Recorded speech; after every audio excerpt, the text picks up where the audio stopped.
नमस्कार दोस्तों, आप सबका जीएस लर्निवर्स किस चैनल पे स्वागत करता हूं। तो आज का पहला क्वेश्चन इस प्रकार से, भारतीय संविधान में मौलिक अधिकारों का उल्लेख किन अनुच्छेदों के मध्य है। ठीक है, इसको देखना एक एक करके, बहुत ज़्यादा इंपॉर्टेंट। मैं समझाऊंगा, पहले 3-4 क्वेश्चन कर लेते हैं, उसके बाद अच्छे से मैं इसको बताऊंगा। तो इसका सही आंसर हो जाएगा, ठीक है, 12 से 35। इसको देख लेना, 12 से 35 के मध्य जो है भारतीय संविधान में मौलिक अधिकारों का उल्लेख है। मैं भाग वगैरह सब बताऊंगा, इसके आगे आएंगे। ठीक है, इसके आगे अगला क्वेश्चन क्या है, इसको अच्छे से देखेंगे। स्वतंत्रता का अधिकार जो है किन किन जो अनुच्छेदों हैं उनके मध्य है, उसको आपको देखना है। तो 14 से 18 या फिर 19 से 22 के बीच दिया गया है, 23 से 24 के बीच है, या फिर 25 से 28। इसको याद रख लेना। इसका सही आंसर हो जाएगा अनुच्छेद 19 से 22 के बीच में, ठीक है, स्वतंत्रता का अधिकार दिया गया है। मैं यहाँ पे कुछ समझाना चाहता हूँ, इसको देखेंगे तो आपका सब चीज़ क्लियर हो जाएगा। इसको अच्छे से देखना, इसको मैं आपके लिए लिख के लाया हूँ ताकि आप इसके स्क्रीनशॉट ले सकें। इसको अच्छे से देखेंगे। मूल अधिकार जो है हमारे संविधान में भाग 3 में दिया गया है, क्लियर है। उसके बाद देखेंगे अनुच्छेद 12 से 35 तक दिया गया है। यह भाग भारत का मैग्ना कार्टा कहलाता है। इसकी परिभाषा संविधान में नहीं दी गई है, याद रखना। अब सवाल उठता है कि संविधान में जब नहीं दी गई है तो हमें कैसे पता चलता है कि वो मूल अधिकार क्या है, उसकी परिभाषा क्या हो सकती है। लेकिन इंपॉर्टेंट है एक केस जो कि है गोलकनाथ, ठीक है, इसको अच्छे से लिखना, गोलकनाथ वर्सेस, ठीक है, पंजाब स्टेट। जो इस वाले केस में जो है ये 1967 का है। सुप्रीम कोर्ट ने कहा था कि, इसको अच्छे से याद रखना, वो नैसर्गिक अधिकार है, ठीक है, मौलिक अधिकार वो नैसर्गिक अधिकार है, याद रखना, नैसर्गिक अधिकार है जो व्यक्ति के, ठीक है, भौतिक, नैतिक और आध्यात्मिक, इसके विकास के लिए आवश्यक है। तो यहाँ से हमें परिभाषा मिली थी किसकी, ठीक है, मूल अधिकार की। याद रखना, सुप्रीम कोर्ट ने कहा है कि वो नैसर्गिक अधिकार जो व्यक्ति के भौतिक, नैतिक एवं आध्यात्मिक विकास हेतु जरूरी है। एक चीज़ यहाँ पे और याद रखना, जो कि दूसरी चीज़ है, मूल अधिकार को 6 खंड में दिया गया है, ठीक है, याद रखना। भाग 3 के अंतर्गत अनुच्छेद 12 से 35 तो दिया गया है, लेकिन उसको 6 वर्ग में दिया गया है, 6 खंडों में दिया गया है। पहला खंड है समानता का अधिकार, जो कि 14 से 18 अनुच्छेद के मध्य है, और 14 से 14, 15, 16, 17, 18 जो आपके अनुच्छेद हैं उनमें अलग अलग चीज़ें लिखी हुई है। आगे एक एक करके मैं बताऊंगा भी। उसी प्रकार स्वतंत्रता का अधिकार देखेंगे तो 19 से 22 इसमें दिया गया है। शोषण के विरुद्ध अधिकार को 23 से 24 में दिया गया है।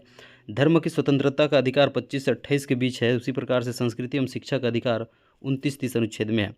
संवैधानिक उपचार का अधिकार 32 में। लेकिन यहाँ पे समझने वाला एक चीज़ है, पहले मूल संविधान में जो है 7 थे, याद रखना इसको अच्छे से। एक बार मैं यहाँ पे बता देता हूँ। 6 वर्ग आपने पहले अभी देखा है, इसके पहले वो है, एक वर्ग था संपत्ति का अधिकार, ठीक है, ये पहले था।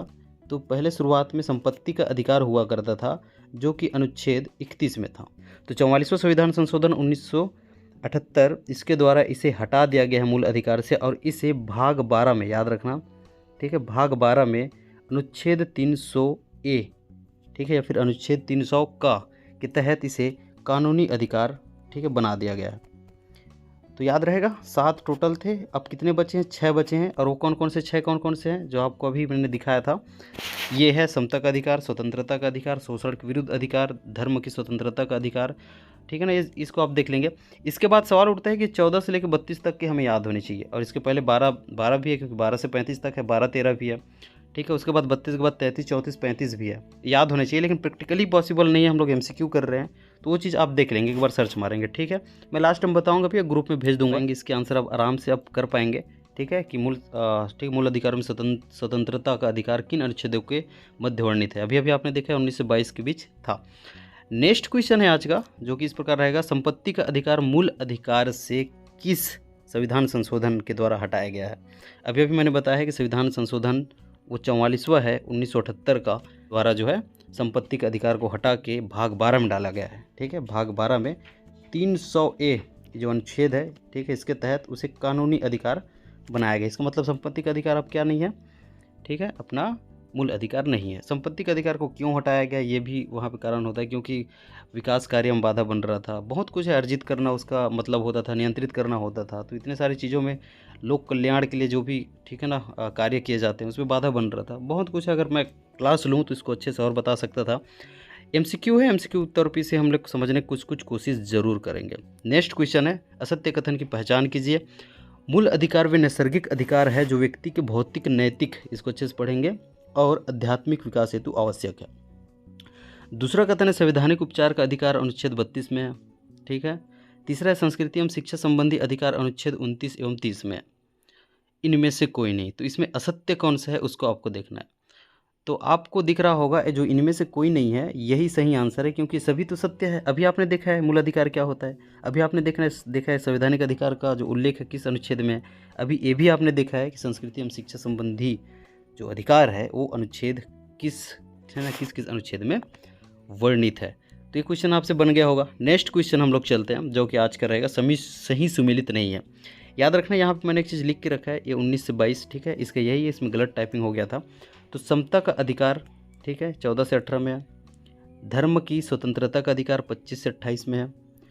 स्वतंत्रता का अधिकार 19 से 22 में है।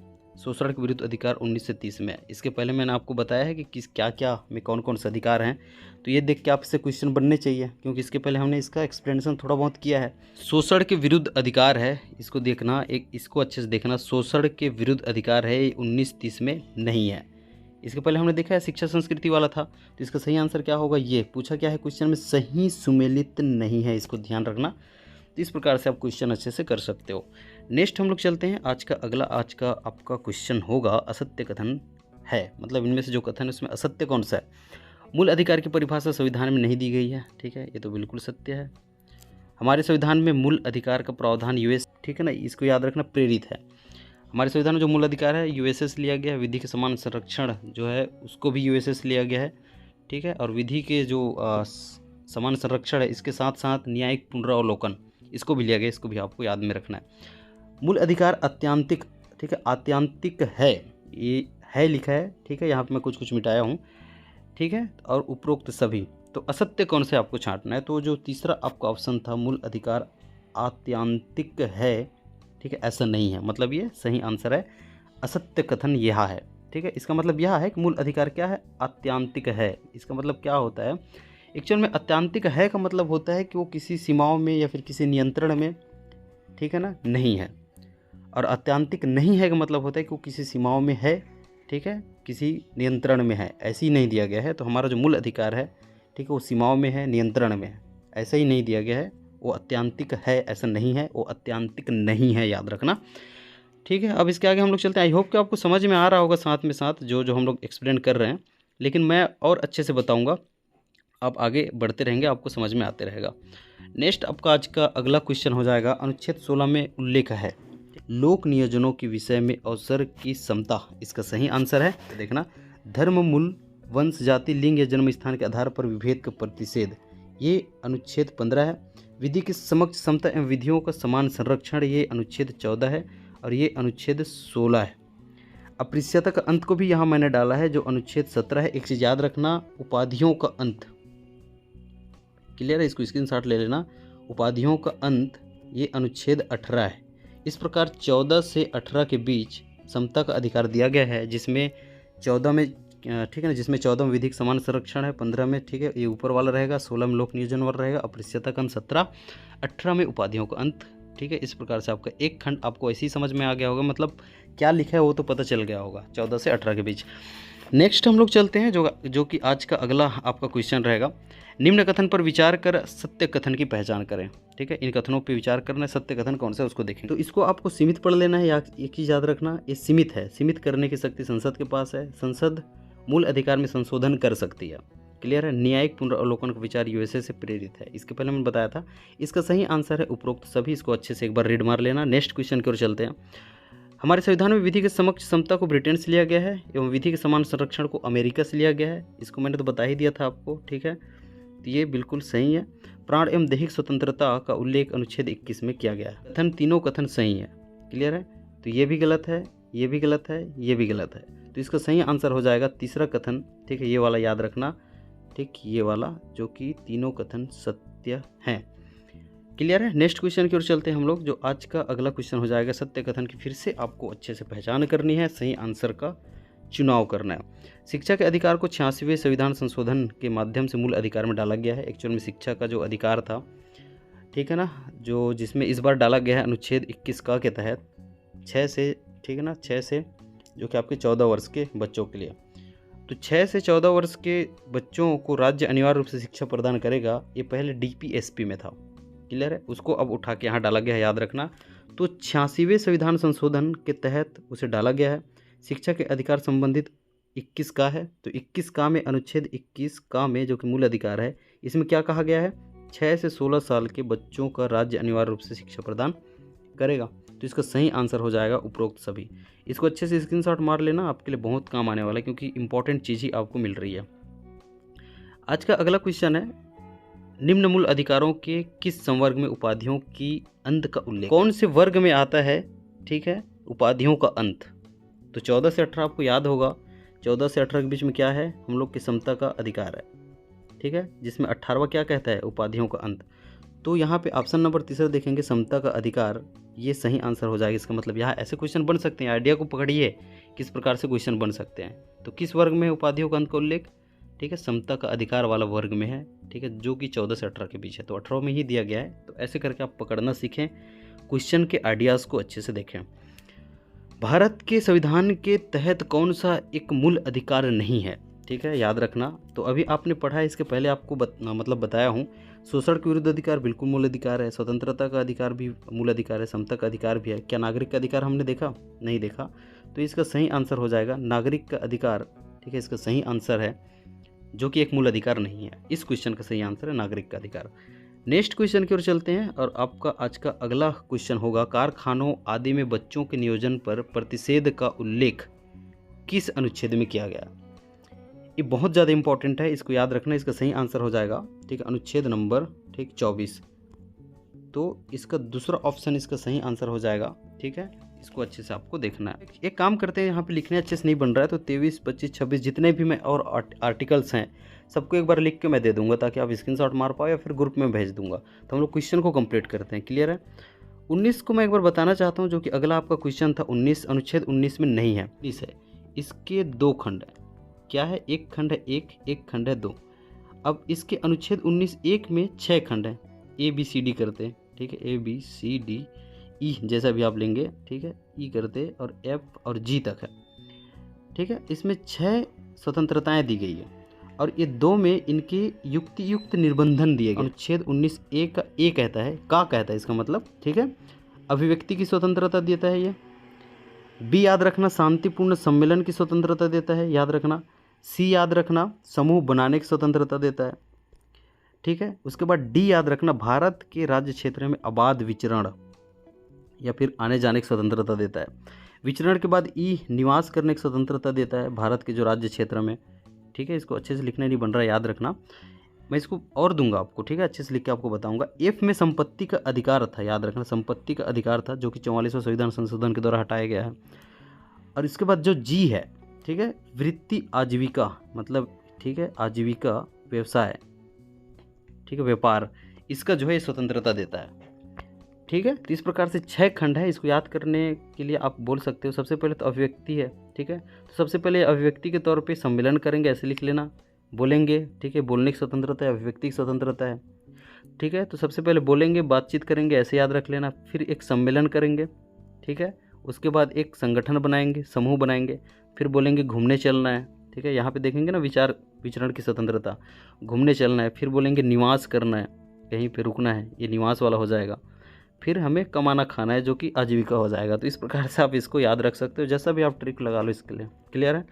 तो अनुच्छेद 19 में ये है। तो अब क्वेश्चन में आओ, ठीक है, अब क्वेश्चन में आना, अनुच्छेद 19 में नहीं है, ठीक है। तो अभी आपने देखा है, तो क्या नहीं है उसका आंसर आप देंगे। अभिव्यक्ति की स्वतंत्रता, शांतिपूर्ण सम्मेलन, ठीक है ना, बनाने की या फिर सम्मेलन करने की स्वतंत्रता एक्चुअल में, ठीक है, वो बनाने हो गया है। आजीविका व्यवसाय और व्यापार की स्वतंत्रता है, संपत्ति अर्जित करने की स्वतंत्रता। इसका सही आंसर क्या हो जाएगा, संपत्ति अर्जित करने की स्वतंत्रता। इस प्रकार से आपको देखना है।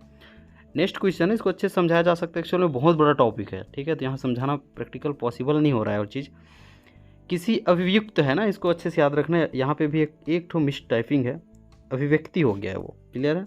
ये अभियुक्त करने से पहले कारण बताया जाएगा, लेकिन निवारक निरोध कानून के तहत अपराध रोकने हेतु अपराध करने से पहले गिरफ्तार कर लिया जा सकता है, बिना कारण बताए। उन्हें संदेह हो गया, ठीक है, तो इसे निवारक निरोध कानून कहते हैं ना, ठीक है।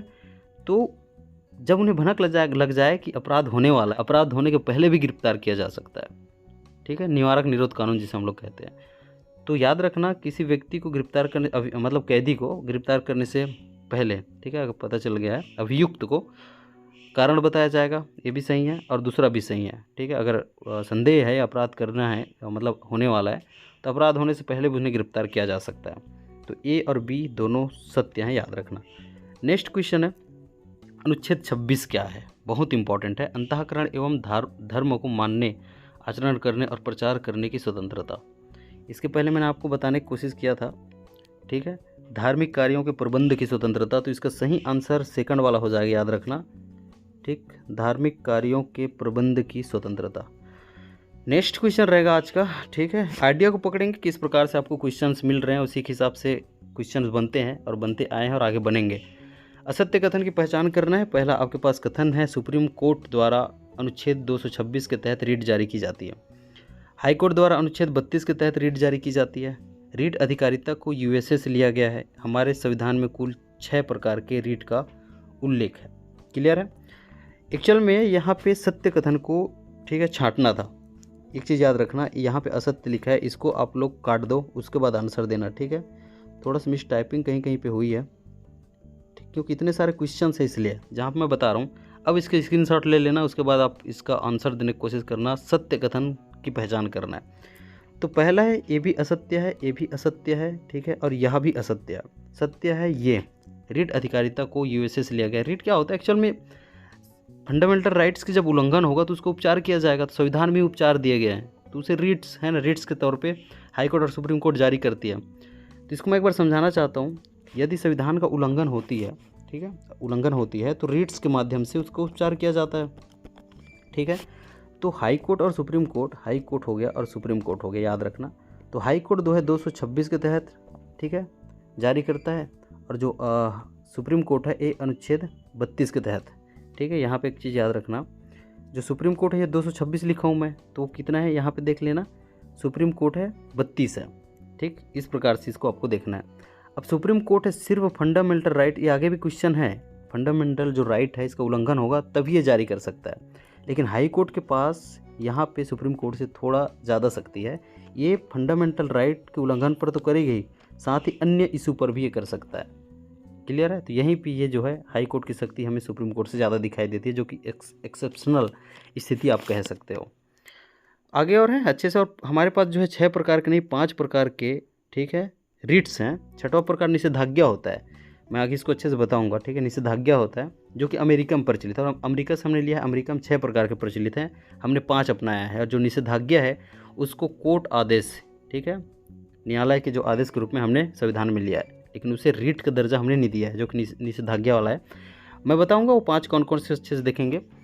एक चीज़ यहाँ पे याद रखना, जो पहला है यहीं पे इसको एक्सप्लेन कर लेते हैं। एक है बंदी प्रत्यक्षीकरण। क्लियर है, पहला है आपका कौन सा, बंदी प्रत्यक्षीकरण।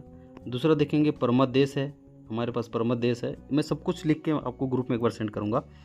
परमादेश है। तीसरा का देखना, तीसरा रहेगा क्यो वारंटो, ठीक है, जिसे अधिकार परीक्षा कहते हो। चौथा रहेगा आपका प्रतिषेध, ठीक, चौथा प्रतिषेध है। और 5वें नंबर पे रहेगा आपका, ठीक है, उत्प्रेषण। और छठवां निषेधाज्ञा जो हमारे पास नहीं है, जो कि अमेरिका में है। तो इस प्रकार से अब आपका क्वेश्चन क्या था, इसको पढ़ेंगे। ठीक है, ये वाला, ठीक, तो सही क्या हो जाएगा इसका, ठीक है, ऑप्शन नंबर तीसरा। क्वेश्चन को अच्छे से पढ़ना ना, सत्य कथन बोल रहा है। अगला आपका क्वेश्चन होना चाहिए इस प्रकार से, जो कि आपको यहीं से सवाल अब आ जाएगा, निम्न में से कौन सा रीट भारत में नहीं है। अभी मैंने आपको बताया है, तो इसका आंसर आप इजीली दे सकते हो, निषेधाज्ञा, जो कि भारत में नहीं है। नेक्स्ट क्वेश्चन है, परमादेश रीट का प्रयोग कब किया जाता है। अच्छा, अब रीट प्रयोग, ठीक है ना, किस प्रकार से किया जाता है, उस पर भी क्वेश्चन बन सकते हैं। जब कोई संविधात्मक व्यक्ति अपना कार्य सही से नहीं करे, पहला आपके पास ऑप्शन था। दूसरा है जब प्रेसिडेंट या गवर्नर अपना कार्य सही से न करे। तीसरा है जब कोई प्रशासनिक प्राधिकारी अपना कार्य सही से न करे। तो इसका सही आंसर हो जाएगा ऑप्शन नंबर तीसरा, ठीक है। यदि प्रशासनिक प्राधिकारी अपना कार्य सही से नहीं करता है तो परमादेश रीट का प्रयोग किया जा सकता है। अब सवाल उठता है, जितने भी हमने रीट देखा है उसमें कौन कौन से किस किस स्थिति में किया जाता है, ठीक है, उसको एक्सप्लेन करना चाहिए। मैं चाह रहा हूँ उसको ग्रुप में ही भेजूँ, क्योंकि यहाँ बताऊँगा तो थोड़ा सा लेट हो सकता है। तो इस प्रकार आपका अगला क्वेश्चन हो जाएगा, निम्न कथनों पर विचार कर सही कथन का चुनाव करें। सुप्रीम कोर्ट मूल अधिकारों के उल्लंघन पर ही रीट जारी कर सकती है। ये तो आपको पता चल गया होगा, इसके बारे में अभी एक्सप्लेन किया था। हाई कोर्ट मूल अधिकारों और अन्य इशूज़, ठीक है, अन्य मामलों पर भी रीट जारी कर सकती है। सुप्रीम कोर्ट हाई कोर्ट के खिलाफ भी कुछ रिट जारी कर सकती है, इसको याद रखना। तो 2 रिट्स का मैं नाम आपको बता देता हूँ, आगे क्वेश्चन भी है उसमें ज़्यादा अच्छा रहेगा। ठीक है, बता ही देता हूँ। एक है आपका प्रतिषेध है, ठीक है, और एक है आपका उत्प्रेषण, जो कि हमने चौथा और पांचवा कहा था। तो याद रखना प्रतिषेध और एक है आपका उत्प्रेषण।